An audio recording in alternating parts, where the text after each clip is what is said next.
Update. Am I the a-hole for telling my friend to mind her own business? Original post. My 28 male girlfriend, 25 female Julie, has a weird obsession with cartoons. I don't mind it. She had a really rough childhood where she wasn't allowed to watch any children's shows. And she only started watching after she turned 18 and moved out. She watches everything, but her most favorite ones are SpongeBob SquarePants, Powerpuff Girls, Phineas and Ferb, Teen Titans, and many more. If I am being honest, I like this obsession of hers, even if it is kinda weird to me to see a grown adult watching a kid's show. But I think everyone should have a childhood which she clearly missed. So last week, I threw a get-together at my house. I invited all of my friends. My best friend Rachel, 28 female, was also there. She has been my best friend for almost 15 years now. She has met Julie, and I never thought they had any bad blood between them. Rachel seems to really like Julie. So at a party, we were all having fun and playing games. I should mention that Rachel was wearing a fedora. Julie had to stay late for work that day, so when she arrived, the party had already started. When Rachel came to say hi, she didn't have her fedora on her head. She put that hat on in front of Julie, and Julie said in a mimicking Doofenshmirtz voice, "Perry the platypus." She thought this was funny because Rachel's last name is Perry. So Julie made a joke that she only gets it. I smirked a little, but it seems to have caught Rachel off guard.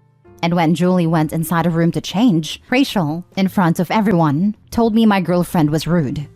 I apologized and explained this is just a harmless joke she does, and this is a line from her favorite TV show, Phineas and Ferb. She didn't let it go. Instead, she started to press this matter even more. She asked me how can I date a literal child, and that it is really embarrassing that she behaves like one.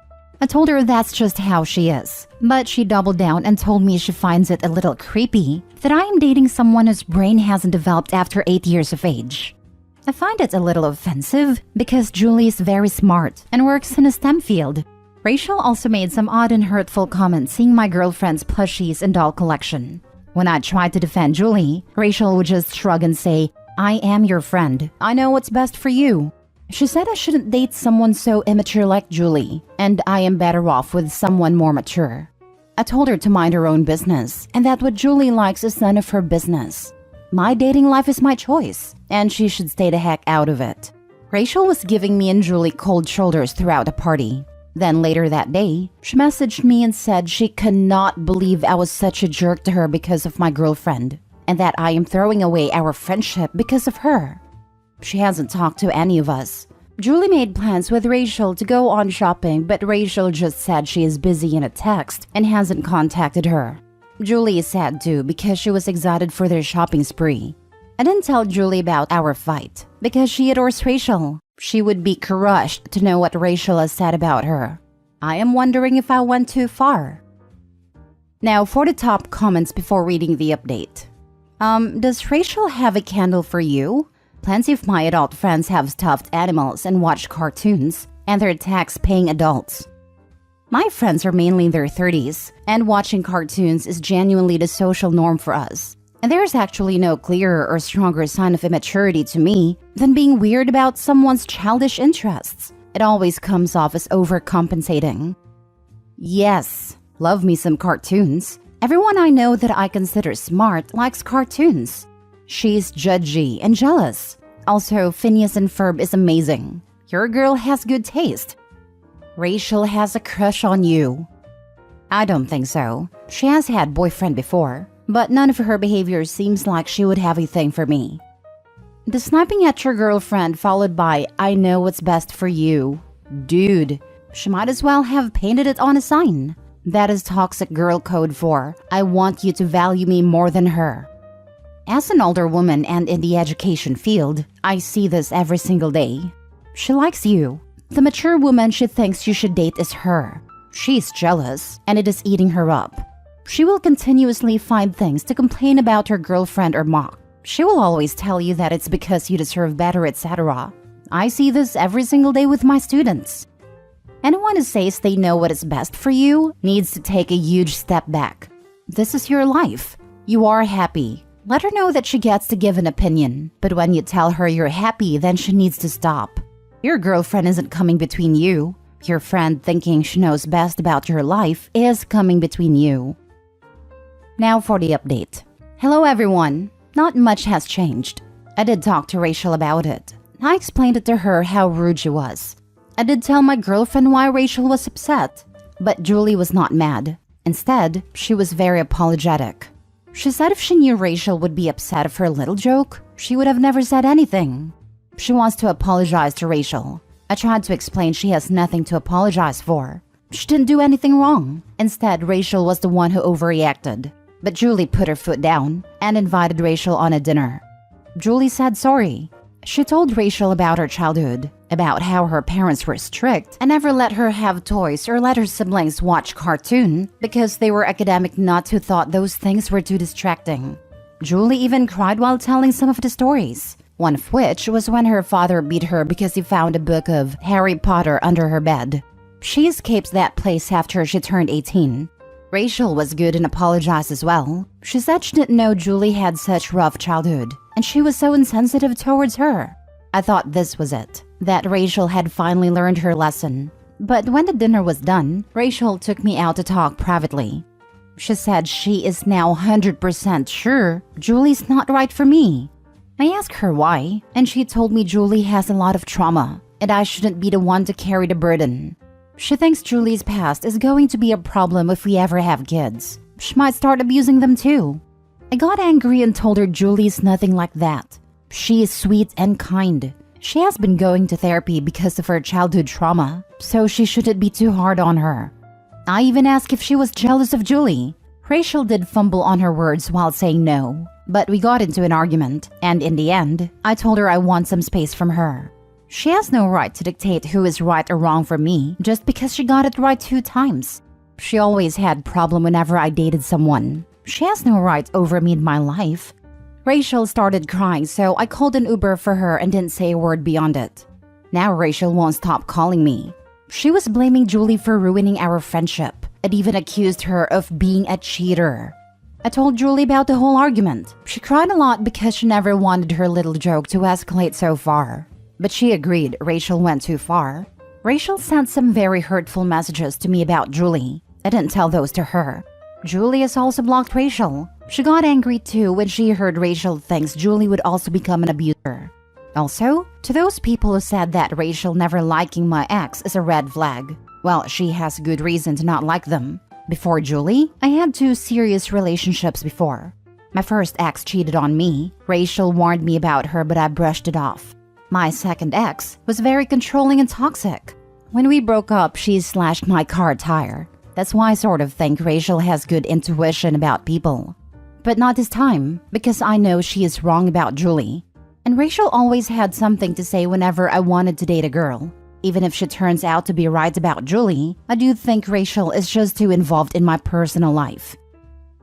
Rachel may not be jealous in a romantic sense, but she certainly wants to be the most important woman in Opie's life. His decision to put distance between himself and Rachel, regardless of whether Julie and him stay together, is 1000% the right decision. I can't imagine the arrogance to tell my closest friend, dump this person, I know what's best for you. Like, maybe I could imagine saying, I'm worried about ... But at the end of the day, I respect my friends and their ability to navigate their own relationships.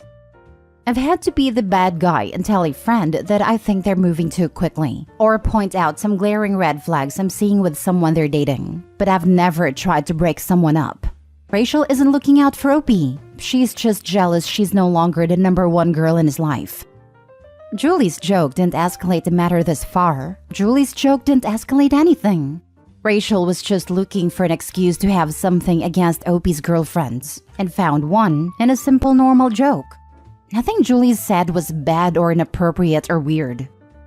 Right? The other exes just happened to do something to prove Rachel's gut, but she was waiting on Julie to do something. She went from rude to childish to too traumatic, hoping something would stick. Yeah, I'm so freaking dumbfounded why a parried a platypus joke didn't even get laughs out of 28-year-olds. It's a classic cartoon, and most 20-somethings I met who had access to Disney as a kid would have loved that joke. But even if it didn't land, it definitely didn't suggest anyone is immature in my opinion. SpongeBob, P&F, all these cartoons us 20-somethings grew up with are still very much liked and used as jokes or references. Even if Rachel didn't blow the whole thing out of proportion, I judge her taste before Julie's, wearing a fedora and frowning so much about a very on-point reference. Next story. Am I the a-hole for calling my friend's proposal disrespectful? Original post. Alright, so here's the deal. My friend, male 27, decided to propose to his girlfriend of 3 years, Dina, female 26. The two met at a bar pre-COVID and were just chatting at first. But it quickly led to more, and eventually the two of them moved in together and discussed marriage. Personally, I think they're a great match, and my friend Steven has never been happier. He told me that he was planning to propose to Dina, and I was ecstatic. Well, the day of the proposal hits, and I called Steven the next day, which was last night, to congratulate him. But he wasn't happy. He told me that Dina had said no. I was shocked and asked if he knew why. He said that she didn't like how he proposed. Now here's the thing. I knew he was going to pop the question, but I didn't know how he was going to do it. He thought it would be romantic to propose at a place they met. Yes, a bar. Already, I could kind of see why she might not like that. But I decided to ask her privately because she and I have gotten to be close. She confided in me that it's because she told Steven multiple times that she didn't want to have a public proposal, and that she was horrified he would do it at a bar of all places, and that she felt disrespected that he didn't accommodate that. I told Steven that his proposal was honestly really disrespectful, and seriously kind of messed up. To which he told me I was being an insensitive a-hole, and should be supportive as a friend rather than talking down on him. But I don't know if I'm wrong here. Am I the a-hole for calling my friend's proposal disrespectful? Added to clarify, I am actually female. Now for the comments before the update. Steven is the a-hole. If his girlfriend told him not to propose in a public setting, he should have respected that. The bar thing doesn't bother me because it's their first date. What's bothersome is he did something she specifically asked him not to, and now his feelings are hurt because he didn't listen to her. Not the a-hole. Also, if she eventually changes her no to a yes, it sets up a bad pattern where Steven wants to get kudos for not listening and paying attention. The cornerstone of a good relationship.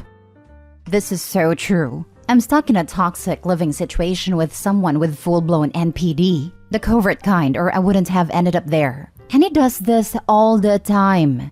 Does stuff that I've blatantly said not to do, lost my cool at him and warned him about many times. Then when I lose my cool once more, it's "you're just mad that I" insert something that I totally would be wrong for being mad about if it was actually what I was mad about. This guy's probably like, "You're just mad that I proposed."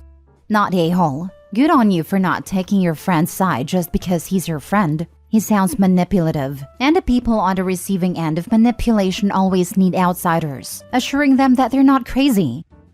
Oof, I genuinely hope you're not living with my ex. He would definitely have said something like, "Well, geez, I'm sorry I wanted to propose to you," or "I'm sorry I wanted to be romantic. You're just mad cause I didn't order the same drink as the time we met." When really it would have been me who got a different drink without thinking anything of it. Or something equally ludicrous and backhanded.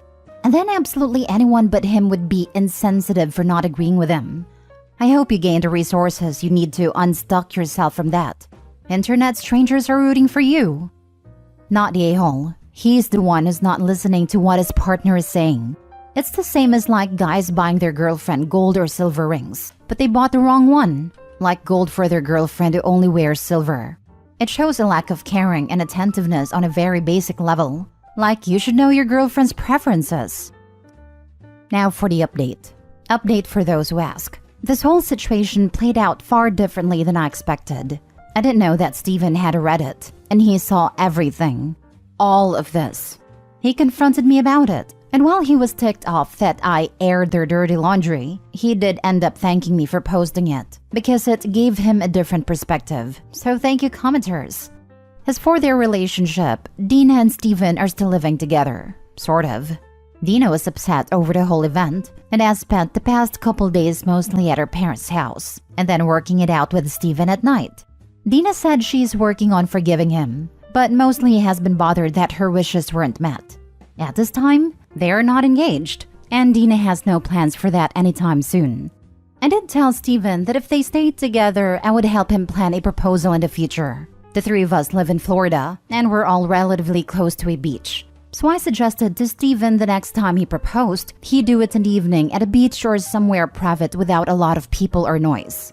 Steven also told Dina he is planning on returning the ring he bought, and will be giving her some of the money to use for whatever she wants. I think he ordered flowers to be sent to her work too, if I'm not mistaken. So I guess it all worked out in the end. I remember driving somewhere with my then boyfriend and mentioning that I didn't care a lot about how I was proposed to, as long as it wasn't in public. The color drained from his face. I obviously didn't know it, but he had been planning to propose at a restaurant that was special to us, with all of our friends and family present. I didn't even know he was considering proposing. To his eternal credit, he scrapped that plan and proposed later in a beautiful, well-thought-out private way, and I didn't know about the scrapped public proposal until long after. Yes, we got married, and still are 22 years later.